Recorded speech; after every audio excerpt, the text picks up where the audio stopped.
good? What's going on, everybody? Welcome to the Lines and Laces podcast. I'm your illustrious host, Ace Bug. Man, and we are so glad to have you live in studio. Finally, the video is here. I'm here, baby. You want to see the smile? I'm going to let her see the smile. Let's get it, man. Let's get it, man. We got a bunch of topics to talk about. We got a bunch of new things coming. Switching up the programming just a little bit. Trying to get better editing and everything. We got the YouTube channel coming. We got a special giveaway going. We're going to do a raffle. If you are selected for the raffle, we're going to start the episode off with this, and we're going to end the episode with it. So wherever you catch the episode, you'll catch this drawing. If you enter the drawing, and how you enter the drawing is by subscribing to the YouTube channel, The Lines and Laces Podcast. Subscribe to the YouTube channel. We'll be entered in the drawing for a $25 iTunes gift card. Everybody's excited about that. Who isn't? If you're not, you should probably switch phones. Anyway, let's go, man. Let's go. Let's get into the topics, man. We'll get into the social media and that other stuff later. Like, share, click, subscribe, share with your friends. Play it in the barbershop. Play it on your ride to work. Play it in the car with the kids. We talking real sports. We talking real facts. We talking lines and laces, baby. Let's go. Man, I can't let it go without talking Dallas Cowboys football, man. Goodness gracious. You kidding me, man? Dak Prescott, man, they paying that man, what, $75 million this year? $75 million? $75 million to choke like that. Drop the ball game like that. Dak, come on, baby. We better than that now. I know we are.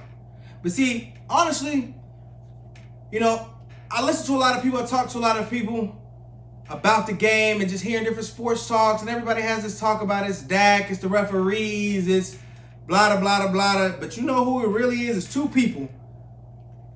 It's two people, that are to blame for the Cowboys' loss. You know who that is? Number one, Mike McCarthy. And I say Mike McCarthy because if you watch Hard Knocks, you really got the opportunity to see what kind of coach Mike McCarthy is. And I don't know about you, but I like a coach that I can feel the passion. That when he comes in and gives the speech, I know that this guy is ready to run through a wall for us. And he's going to have us fired up to run through a wall. Now, how many times this season, I don't know about anybody, any other sports fan, how many times this season have you gone, man, the Cowboys look flat. They're not really coming out with any kind of energy. They're not coming out really trying to run folks over. You dig what I'm saying? They really are playing down to they play catch-up ball. And then Dak gets to play superhero in the third quarter and the fourth. Sometimes it works out. He pulls them over. Sometimes, like last night, he doesn't. He doesn't. And we see what the result is, man. Cowboys 49ers 23-17 49ers. I mean, again, let me get back to the topic. Who the problem is Mike McCarthy. Let's put Dak aside. 14 penalties. That's bad coaching. That's undisciplined. That's what that is. And for 11 men on the team to all be collectively working together to accomplish one goal, you have to have discipline. You have to know what the other person is doing without even thinking about it in order for you to do your job. And the Cowboys, it seems like every couple of years, this is where we get. And we thought, man, this team was different. But turns out to be the same old same Cowboys. So Mike McCarthy's head needs to be on the table, number one. Number two, the Cowboys will never, I do mean never, beat anything until Jerry Jones decides to step out of his own way. That's just what it is. Jerry, I hope you see this, big dog. Step out the way, man. You can be an owner without being a GM, Jerry. And we can see it. I mean, it was to the point, man, and I want you guys to go back and watch this. I want to say it was Hard Knock episode 6 or 7 this season. And Dak was working his way back. He was trying to, get back from that major ankle injury, right? He had tweaked his shoulder. And instead of the head coach who's over the players making the call of not to let Dak practice or not. Guess who came down from the big box to let him know whether Dak was playing or not today? Practicing tonight, excuse me. Jerry Jones. Man, Mike McCarthy's a figurehead. He might as well be a puppet. He might as well be a puppet, man. Dude is zonk, man. He don't think for himself. If Jerry don't say it, he don't do it. He don't understand that. I mean, it's frustrating to watch when I know me personally. Let me not change. I know me personally dealing with Jerry Jones. There's no way in God's green earth I could be the head coach of the Dallas Cowboys, and I love football. Not even for the salary. Here's the reason why. Why did you hire me and pay me millions of dollars just to stand over my shoulder and tell me what to do with my money? That don't make no sense. If you hire me to be the football guy, let me be the football guy. If you're going to be the owner, cut the chicken and let me handle my business. You dig? All that other stuff, man, is where we keep getting caught up. That's why the Cowboys will continue to be mediocre. The last time the Cowboys in the late 90s, early 2000s had a coach that actually was a head coach and stood up and said, this is how it needs to go, this is the way it doesn't need to go, was Jimmy Johnson. And we know how that Jimmy Johnson thing, they butted heads. He ran Jimmy right on up out of town. Second one, Bill Parcells. Same thing, he got Billy right up out of there. You're never going to question Jerry Jones, and until that day, the Cowboys are going to continue to be the Cowboys. Moving direction. Skirt, skirt. Tampa Bay, or should I say Tampa Bay, or however you want to say it, man. That boy Tom Brady, man. It's easy to hate on him. It is. But, man, I'm starting to find myself, I can't hate on the guy. I don't. He works hard, puts the time in, he sacrifices, puts people in position. The thing I saw him do last week with Gronkowski to make sure he got his incentive made me really throw AB out the window. Made me throw that man out the window. And I know everybody's going to say, well, you know, Gronkowski and Tom Brady are buddy-buddy since New England. And they are. But it's not just Tom Brady that said it. That's how they get down. Or it's not just Gronkowski or AB. AB is upset because he didn't feel like Tom Brady was going to set him up in that position. Meaning, that's the conversation that the Buccaneers have as a collective organization as to, I'm going to make sure that not only you hit your contract, but you're going to get your bonus and incentives too. Because we really care about you here at Tampa Bay. We want you to get paid. Tom Brady facilitating that. So, I'm not hearing all this. If he was really my friend, you know, I wouldn't be on an earned contract. AB, you're on an earned contract, dog, because you done shift some folks out a bunch of money on multiple occasions. Guaranteed money, you done turned the other cheek and kept pushing. So, when you do that, man, you gotta you gotta live with that. It's like when your insurance lapse, right? Your insurance lapse. They let you come back and continue to have their insurance and have whatever, your car, your home, whatever, insured through them. But you know what they do? They make sure they put that behind on auto pay, right? And if you do it too many times, you know what they're gonna do? They're gonna go ahead and cut that off. And I bet you won't be able to get that said insurance again. I bet that. Come on, man.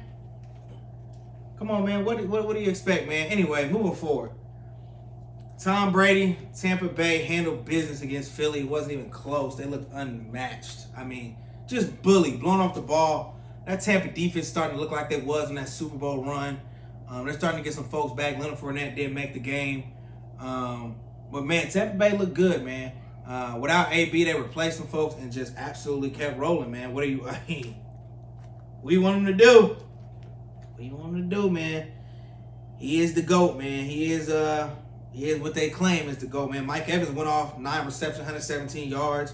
Keyshawn Vaughn stepped in, 17 carries, 53 yards in the tub. I mean, how many receivers he got here? 1, 2, 3, 4, 5, 6, 7, 8, 9. 9 different receivers. Mike Evans, Gronkowski, all had somewhat decent games. Made the plays when they need to. I don't know, man. Tampa Bay looks like they poised to make another Super Bowl run. And I know that's not a hot take, but hey, it is what it is, man. Tampa Bay looks good. They look really, really good. So we're going to see who they see and who they wait to see for this next weekend's game. And we'll go from there and see, you know, does Tom make it? Does he don't? Does he win Super Bowl number 8? I don't know. I think he is, me personally. Philly, man, on the Philly side of the coin, man. Jalen, dog. It's time to get better, man. It's time to get better, man. I didn't see what I needed to see. Devontae Smith was open a lot yesterday. And Jalen just doesn't have the arm strength to get him the ball. This put me in a mindset watching that game of Nick Saban and why he pulled that boy and put into it, because it just don't look right. It's not clicking, right? The intangibles are there, though, right? He's willed those boys because he hasn't really just passed over. He's willed those boys into the playoffs. And you got to give him his break for that. You got to give him his clap for that, man. Got to give him his clap for that. Jalen Reagor, hey, you need to go get your CDLs or something. Maybe not your CDLs because that's something with your hands. But you need to go do something else. But play wide receiver, and I'm talking about Jalen Reagor, the player, not the man. You need to go do something else, bro. Because I'm talking about, man, you might well put a stick on that boy's hands. He still can't catch a cold. You could dip that boy in soaking cold water, run him outside in low below 20 degrees, he still come back in the house without a cold. I mean, that man can't catch a lick. Not a lick. I don't know what it is, man. I don't know what it is, man. And I know they feel stupid because they passed up on a ton of great receivers. Absolute ton. They got little bro, man. Philly got little bro. Fly Eagles, don't fly, man. I don't know. I think Philly, if I'm you going forward, Nick Sirianni, I think you got a good coach. I think you keep Jalen, right? You keep Jalen, but if you get the opportunity to get one of these loose quarterbacks, Russell Westbrook, Deshaun Jackson, Aaron Rodgers, God forbid, if you got the opportunity to get one of those guys, you need to move. If not Philly, you're probably going to have to take Jalen another year because there's not really a generational talent in this draft. So you're going to go out, spend a high draft pick on a quarterback or try to get up higher in the draft to get a quarterback, and it's not going to be a perennial all-star. So I think you should switch guys. Keep Jalen, but keep your eyes peeled, right? The late game, man. Stayed up to watch this game, man, just because, Patrick Mahomes is fake. He's fake. Dude is fake. I mean, he's running this way, throwing across his body that way, and it's 45 yards, touchdown. I mean, Kansas City back rolling again. I remember I told everybody it was going to be Tampa Bay, Kansas City again in the Super Bowl a couple weeks back. Go check out those last podcast episodes if you hadn't already. I've been said it. So you need to go check it out. Kansas City, man, I don't, man, what do you do, man? They got like Travis Kelce. They don't have Clyde Edwards-Helaire, and they still put in a running back to do exactly what he does. And it's like, closing my eyes, looking like, is that Clyde Edwards-Helaire? Oh, it's not. Travis Kelce, he had 5 receptions for 108 yards and 1 tug. He also threw for a touchdown. For those that don't know, Travis Kelce actually went to the University of Cincinnati to play quarterback. Bet you didn't know that. Do your research. Both of the Kelce brothers actually went to UC. So previously when I talked about Philly, the offensive lineman from UC, Travis Kelce, his brother, the tight end for Kansas City, also went to UC. UC Bearcats putting out a lot of great products, man. Y'all better pay attention. I think, man, they're going to make another Super Bowl run. They got too much talent across the board. I mean, Andy Reid is an offensive genius. If Eric Bieniemy doesn't get one of these head coaching opening jobs, though, I'm going to have a major problem. At this point, we have, one African-American head coach left? One? It's ridiculous, man. In a 95% dominated African-American sport. So I don't even have anybody in power to speak to me about the things that are going on and off the field. I don't. I have people that don't look like me in forms of power. So I'm good enough to play football and run the ball and throw the ball and all that kind of good stuff. But I'm not good enough to run an organization. I'm not good enough to lead a group of men as a leader of men because of what? I'm a black man. I'm not okay with that. I'm not okay with that. And if you're okay with that, you need to look in the mirror and see what the problem is. Because you're the problem. Anyway. Goodbye, Big Ben. Man, what a career, man. Coming out of University of Miami and Oxford, Ohio, man, Big Ben, man, took over the Steelers, took them by storm, and he embodied everything Pittsburgh, man. Grit, hard-nosed. I mean, it's back in the day, you remember, had Big Ben, folks hanging off of him, and he's throwing touchdown passes to San Antonio Holmes in the back of the end zone. I mean, what can I say about Big Ben, man? He's had a great career. He absolutely dominated that division while he was there. He had a couple of Baltimore teams, a couple of years that maybe knocked on him, but for the most part, Ben Roethlisberger ruled that division. So shout out to him, man. What a great career, man. If it is a career, I think it is. He looked like trash last night, but he rode off to the sunset. And it's funny, man. I was actually talking to a buddy of mine, man, that made this correlation. He said, man, you know what's funny, man? Didn't nobody have no goodbye tour or real sentimental about Ben Roethlisberger's last game like they did Peyton Manning. You know, it kind of reminded me of when Paul Pierce left the NBA and nobody really cared. And the Cavaliers blew him out at Boston when they were retiring him. And it was just bad. So, shout out to Ben, man. He had some really high moments. He had some low moments. But overall, man, on the football field, great NFL quarterback, all-time great. I want to say playoff-wise, or playoff yard-wise, he's third behind Tom Brady and Peyton Manning. So, he up there with the GOATs. So, that's the first ballot Hall of Fame. Put some respect on that man's name when it come up in conversation, first and foremost. Whoo, man. And I talked about it a little bit before because I talked about it with the Steelers and Mike Tomlin, but there's one black head coach left in the NFL, man. That David Culley thing, man, the Texans got him out of there after one season. He didn't even have Deshaun Watson. What did you want that man to do? What? He had a different quarterback. It was supposed to be Tyrod Taylor. Tyrod Taylor got hurt. David Mills. They're coming to beat a couple of key matchups, and it's still not enough. So in my opinion, what is it? Is it you guys lining up for another coach? If you haven't and you don't know, go look it up. The Houston Texans have a history of racial bias and injustice in the organization, especially dealing with African Americans. Go look it up. I don't need to speak illy on anybody's name. It is what it is.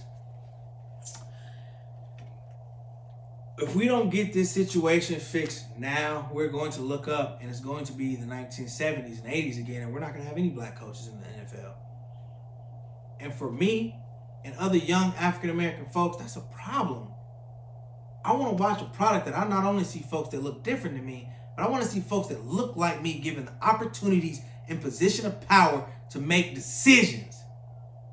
Not just run the rock and be a slave hand. And yes, I said slave hand. Yeah, I said it. It is what it is. Let's start calling a spade so we can start moving forward. Because right now, we're still playing these smoke screens like there's not a problem. It's a problem. It's a problem. I'm going to keep talking about it until it changes. I don't care if I got to talk about it every episode and be on this desk. It's a problem. African-American men, and it's not even just in the NFL. I'm going to stretch it all the way to the NBA. They never get put in positions to be successful. They're put in turmoil after they've been brought in by a slack their counterpart.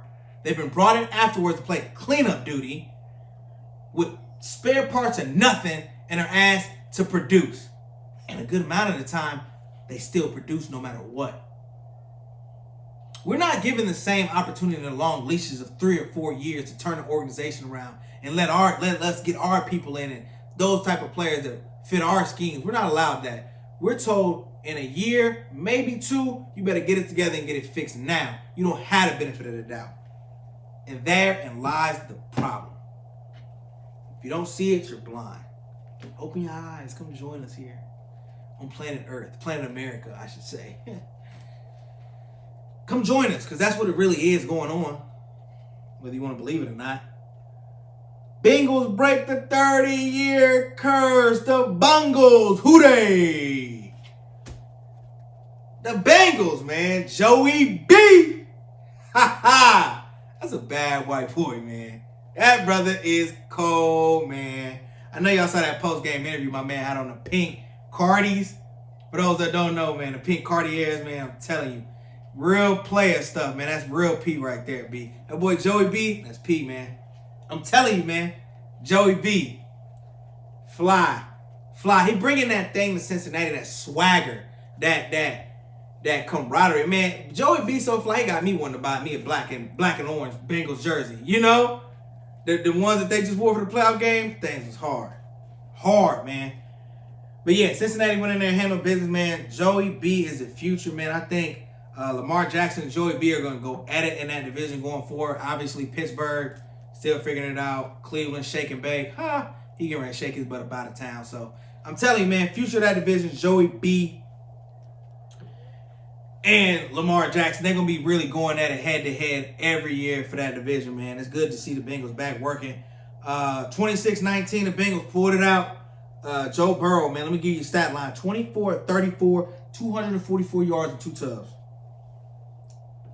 2 tubs. Jamari Chase, still balling. I'm balling. Hey, I'm balling. Oh, hey, that boy Jamari Chase is cooking, man. 9 receptions, 116 yards. Cooking, man. Even when they knew they were going to him, they couldn't stop him. Couldn't stop him. Could not stop him, man. The Bengals, man, they rolling, man. They rolling, man. We'll see if they keep the playoff success going. Next round, they got the Tennessee Titans. We'll see. The winners of the Packers and 49ers are going to see Tampa Bay Sunday the 23rd. And then we got the Chiefs and the Bills. I don't know if you guys saw Josh Allen, but boy, that boy is special. He had a perfect game. They did not punt the ball. He had a perfect game in that inclement weather against Mac Jones. Now, the hot topic that everybody has been talking about is, has Bill Belichick done enough with Mac Jones this year that his stock is high enough that he can move on from the rookie quarterback, trade him, because there's, 9-10 teams that are in need of a quarterback, trade him and get a vet like a Russell Wilson. Now, if Bill Belichick pulled that off, and Bill Belichick could very well pull that move off, I'm interested how and what is going to pull that off. I don't think Mac Jones has showed me enough this year that if I'm any of those 9 quarterbacks or 9 teams, that I want to take the opportunity or chance to give the reins to Mac Jones. I don't think he showed me enough. There were times where they won ball games where he had 6 or 7 passing attempts. And if I got a bad team, that means I got a bad offensive line. I don't have a lot of skill positions around him. And I think Mac Jones is going to make us better. Mac Jones is going to elevate the talent around us. He's not. I think he fits well in Bill Belichick's system, but I don't think he is what we like to call a franchise quarterback plug and play. He's not a generational talent. He might work well in Bill Belichick's, in the Patriot way, but I don't think he's a generational talent. So we'll see how that proceeds going forward, man. Now we're going to switch gears, man. We're going to play a little, oh my goodness, basketball. We love that okay, we love that. Let's get it, man. Best team in basketball, man. I don't know, man. It's got to be between a couple teams, man. Like what? Phoenix, Milwaukee, Brooklyn, Golden State, Chicago, let me not forget. I think those are the best teams in basketball, man. I think Phoenix still looks really good. Chris Paul, I swear, I keep saying this. Got to be a fountain of youth or something out there in Phoenix, because dude is, he's like 40 and he's still point guard. He's like 36, but still, you know what I'm saying. Slinging a rock this way, that way. He got Miles Bridges. He got Devin Book. And what's my big man name? DeAndre Ayton playing big time, boy. What? Big time, man. DeAndre Ayton playing big time. Devin Book doing what he do, score the ball. I think Phoenix got another good shot at making a deep run, man. Another good shot at a deep run. Golden State still rolling. Clay trying to still get Clay work back in. I know I've seen the game. I haven't heard any updates, so I don't know if it's bad or not. But I saw Clay lead that game the other night again. So, I don't know if it was soreness. I don't know if he just tweaked it the wrong way. I did see him come back to the sideline. So we'll see. Draymond's in and out of the lineup again. I wonder if it's something really more serious going on with Draymond. And Steph is in a terrible shooting slump. They're winning ball games, but Steph isn't shooting the ball in an efficient manner. He having a stretch of game. We make 1, 2, 3 points. Trey balls a game. That's so un-Steph-like. So I'm sure it's gonna bounce back, but right now, man, he's definitely struggling. So let's keep an eye on for that. I don't want to say what it is, what it could be, what it couldn't be. We don't know. I think it's a lot going on with Golden State, and I think as Golden State continues to make their way towards All-Star break, we'll continue to see them gel and make the right moves as they head towards the playoffs in March and April. So, another team, man, that I didn't even mention in the best teams in the NBA, but y'all boys sleeping on them. Utah Jazz. Donovan Mitchell, Rudy Gobert putting up double-doubles. It's nothing to be played with, man. I'm telling you. It's nothing to be played with up there in Utah. And I think Utah's continue every year to make those same steps like Milwaukee did. They get to the second round, they get to the third round, and make it to the conference finals, make it to the finals and lose. Utah has been pushing that in the West every couple of years, and Donovan Mitchell has been getting better and better and better and better and better. So, be on the lookout, man. I wouldn't be shocked if Utah makes a little noise this year coming out of the West. They're not being talked about a lot, but they got a lot of the pieces from, Gobert to Donovan Mitchell to Bogdanovich. They got a lot of different ways they can go with it. So, be on the lookout for that, man. Be on the lookout for that. We'll see what's next. I can't get out of here without talking a little. Golly. Without talking a little Lakers, man. I mean, golly. I pledge my allegiance to the Lakers, too, by the way. After my man LeBron retires, man, I am going to officially just be a Lakers fan. So, I'm a little more invested now than I think I ever was in the past with LA, man. Bron, what? I mean, why did you go and get Russ? And I don't care what anybody says. We should either got Buddy Hield or we should got DeMar DeRozan. Point blank, period. Point blank, period. Russell Westbrook, I want to put together, I don't know if anybody else has seen this. If you don't have Twitter, go on YouTube. There's this montage going around of all of Russell Westbrook's bad shots dating back to OKC, through Houston, through LA.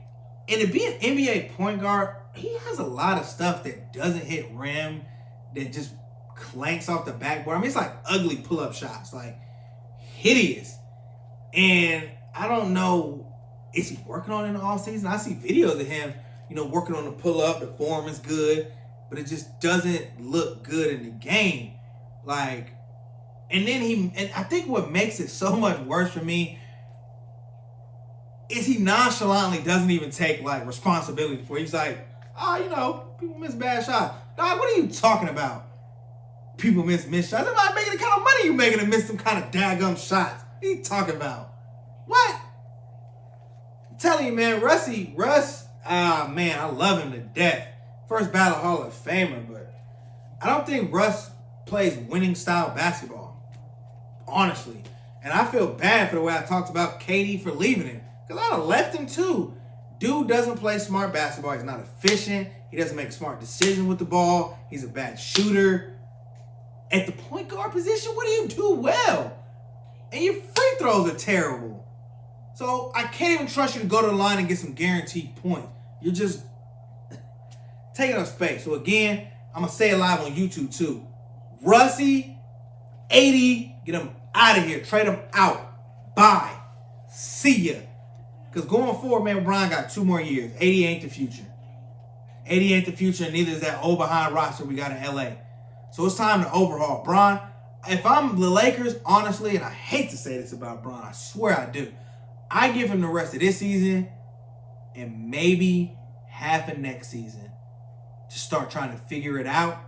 And if not, bro, we about to enter rebuild mode, man. We about to start selling off pieces and start building this thing back up. Because, Bron, let's be honest, baby. LeBron in year 19 is the best player on that team. He's averaging historic 29.8 points a game at 38, 37 years old. That's nuts. Nuts. Never seen it before, right?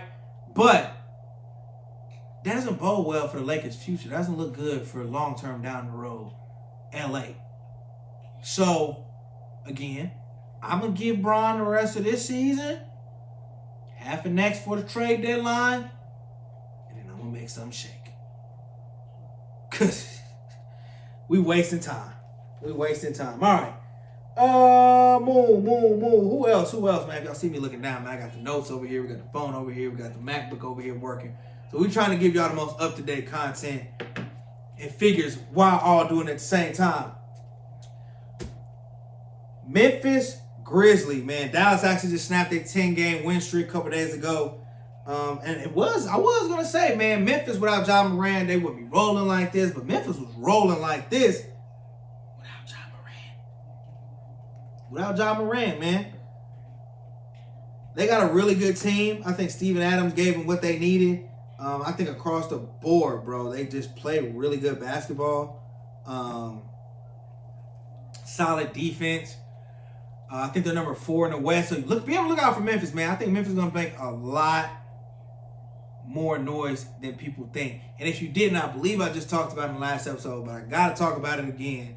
That dunk, that Ja Morant against the back of the backboard, bro. Come on, man. That's some video game fake stuff, dog. Fake stuff. And what's crazy is, this is what I was telling people in college when he was playing in Ohio Valley and Murray State. He had the same block like that in the tournament. And I knew then, I said, oh, man, this guy's a freak. This guy's a freak. He's a beast in the most fire way. Like, when I say a freak, he is, like, so naturally athletic. There are things that he can physically do rolling out of bed that I could train my entire life for and never do. Neither can most of you watching this podcast. So remember that. Respect it. This is what we're watching, man. It's special, special stuff. So appreciate it while we got it, man. Ja Morant and Memphis Grizzlies doing well. I'm telling y'all, he's the second coming of Bubba Chuck AI mixed with a little bit of Derrick Rose. But I've been said that. Catch me on that. Anyway, last but certainly not least, before I switch gears on the last segment or the new segment of the podcast, the Greek Freak, Giannis Antetokounmpo, is the best basketball player in the NBA. Not Kevin Durant, not Steph Curry, not Ja Morant or whoever else y'all think it is, even though Ja's my dog. It's Giannis Antetokounmpo. And he's just quietly over there reworking it out. He's quietly over there rebuilding it out. And man, I'll be the first one to tell you. I was a Giannis hater. I didn't like dude. I'm like, man, dude is dope. What's wrong with dude, man? What's wrong with him, man? All he do is he big. He dumb and clunky. Run up and down the court, dunk. That's what he does. Boy, was I wrong. Well, at the time I was right. He's gotten better, man. He's starting to figure out the little post game, that hitch in the tray ball. See ya. He done worked on it. He's starting to get that over-the-shoulder touch, and he just dominates the game, bro. He doesn't quit. And on top of all of it, he's such a real dude, man. And not to say other NBA players don't sign shoes and do all that other kind of stuff. They do. But Giannis makes it a point to go out his way frequently to do it. And he's not the one posting the content. Somebody else just catches Giannis being Giannis, and it blows up. So, I'm a fan of the Greek Freak. Don't be shocked if one episode y'all see me on here with the Milwaukee Bucks Antetokounmpo 34 jersey on. That's my dog, man. So as Bron winds it down, as the Lakers try to rebuild and figure it back up, I'm going to root for my boy Giannis. I'm going to root for my boy Dame Dollar, but we all know Dame Dollar's probably on his way out of Portland. If they're smart, they need to go ahead and let them go. Them two not minor league, but miniature guards that they got up there in Portland, they're not handling business. It's not going to win you a championship. We've seen it over and over and over again. So while Dame is out, CJ's in and out the lineup, it's time to make the move. Hate to be the one to say it, but hey, man, for football, man, so we got a brand new segment here we're doing at the Lines and Laces, man. We're doing top 3 kicks. That's what we call it. We call it top 3 kicks. We do top 3 kicks in the gridiron on football. We do a top 3 kick on the basketball hardwood. And then we do the kick I decided to wear for the day. One of my favorite kicks. So we do 3 kicks, man. I know you guys are starting to see the background. You know what's going on. It's starting to really come together. The Lines and Laces podcast. I love kicks. Kicks are part of what makes the thing go. If you're not into it, man, it's an integral part of the story that makes this whole thing go round. This whole sports universe, it makes it it. Me and my boys, man, back in the day, man, I'm telling you, we used to be out late, man. I had a Me and a couple of the homies waited in a line outside of the mall from 8 a.m. No. 12 midnight to 8 a.m. for, and the specific time I'm thinking about, we did it a few times, but the specific time I'm thinking about when it was a clique of us, we waited for the Olympic sixes, man. Me and a couple of the guys got Olympic sixes. A couple of the other homies got the Olympic Pippins, I want to say at the time.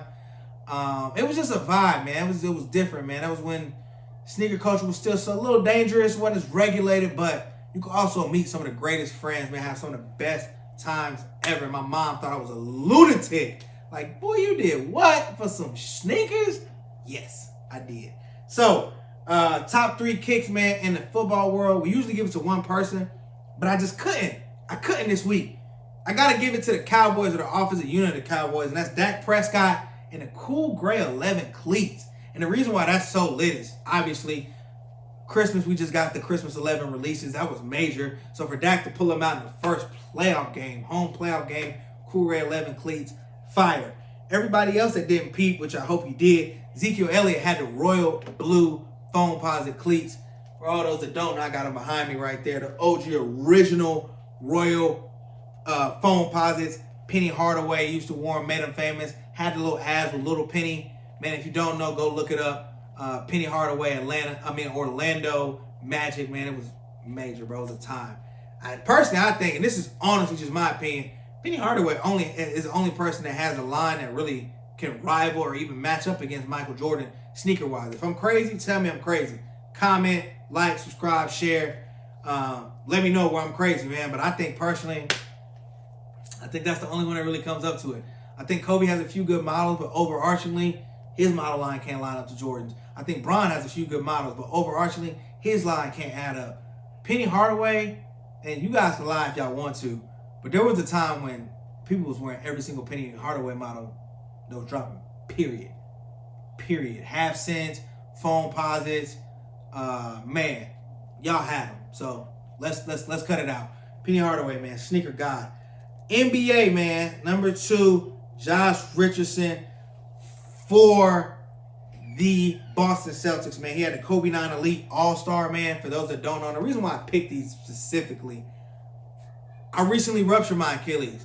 So him wearing these are the shoes that Kobe designed and wore after he had ruptured his Achilles. If you look on all those Kobe 9 Elite 9s, the high on the back, they have these slits going up back as to represent the Achilles surgery on the running up of the back of your ankle. So had to give a shout out to them. It's like that gumbo colorway. When I want to say the All-Star game was in New Orleans, they had that whole gumbo pack. Now those shoes, because, RIP Kobe, even passing are like $900 on StockX. So that's a major flex, man. Major flex. So last and certainly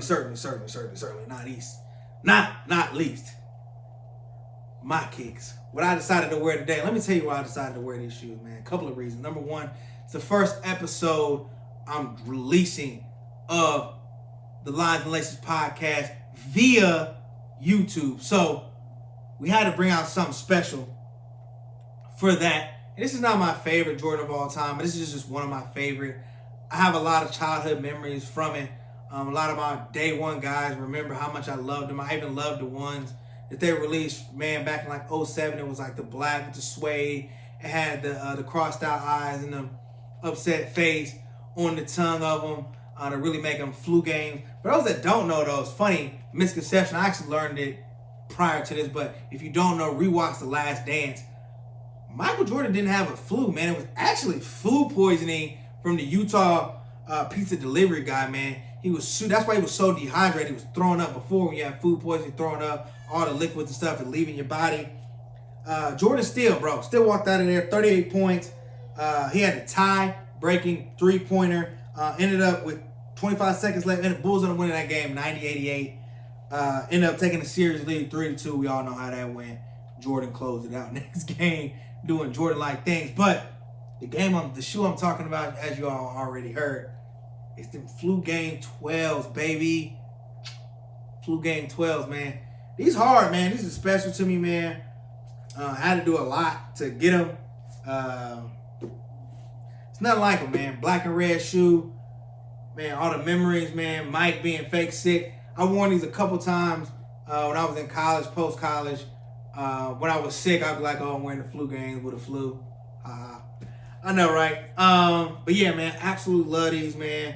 So be on the lookout, man. New segment coming soon. Comment your favorite shoes. What they mean to you. A shoe that means something special to you. You got a special memory and you got to do a lot of things for. Real quick, last memory on this shoe, man. After I graduated college, man, I took a job with a pharmaceutical company.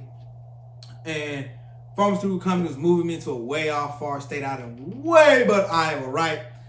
And I packed up most of my closet and I only kept one shoe out. And so for about 2-3 weeks while I was between training, moving and everything, I really only had one shoe.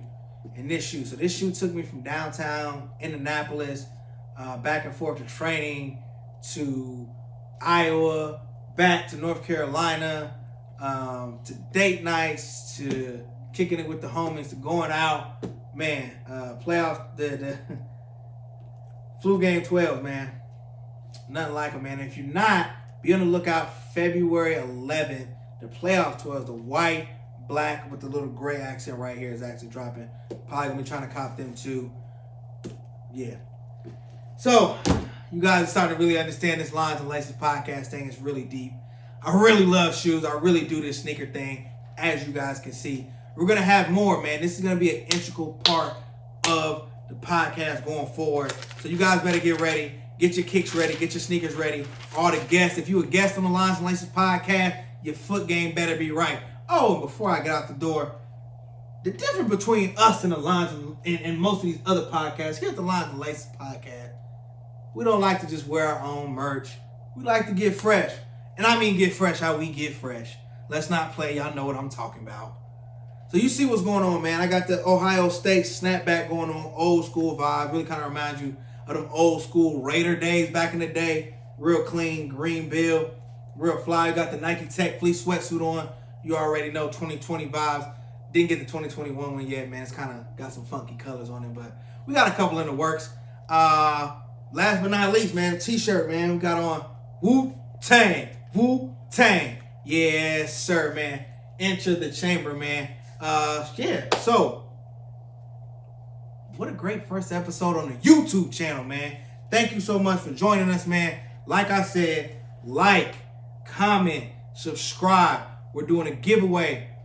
The first 50 people that like, subscribe, and share the Lines and Laces podcast will be entered into a drawing to win a $25 Apple gift card.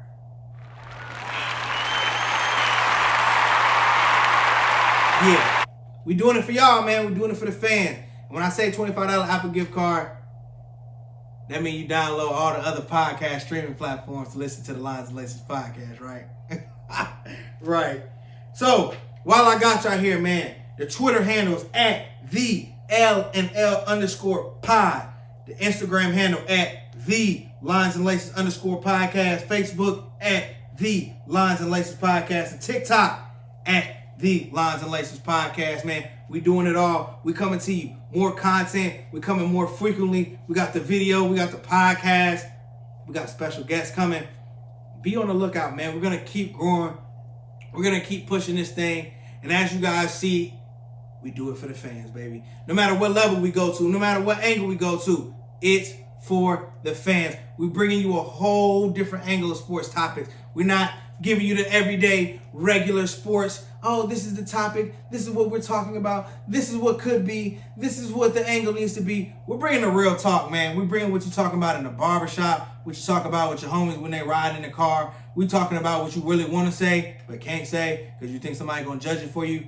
We here at the Lines and Laces podcast, we're bringing that to life for you, man. So thank you so much for tuning in for another episode of the Lines and Laces podcast.